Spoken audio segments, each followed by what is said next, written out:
adalah imigran Arab Yaman. Mereka datang ke Indonesia karena melarikan diri ke berbagai negara, salah satunya ke Nusantara ini. Mereka dikenal sebagai kelompok Arab Hadrami yang berimigrasi ke Nusantara.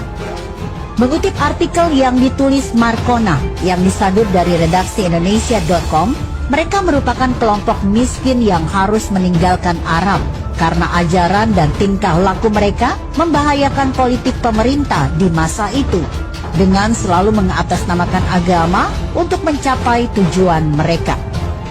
Di Nusantara mereka dikenal dekat dengan kolonial Belanda, sehingga dari sisi peraturan hukum oleh pemerintahan Hindia Belanda diistimewakan dan ditempatkan dalam golongan tersendiri yang berbeda dengan kelompok pribumi. Di mana ketika itu pemerintah Hindia Belanda menerapkan aturan berdasarkan golongan, yaitu 1. Golongan Eropa, 2. Golongan Timur Asing, 3. Golongan pribumi putra. Keturunan Arab ditempatkan sebagai golongan Timur Asing dan telah terbiasa melihat diri mereka lebih tinggi daripada pribumi, sebagai kasta yang lebih rendah dari kasta mereka. Mereka menganggap pribumi sebagai budak dan kelompok yang layak diperbudak.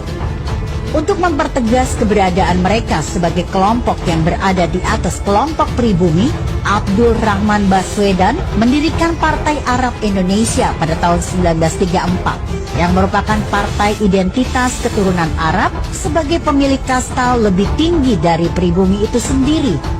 Abdul Rahman Baswedan merupakan kakek dari Anies Baswedan.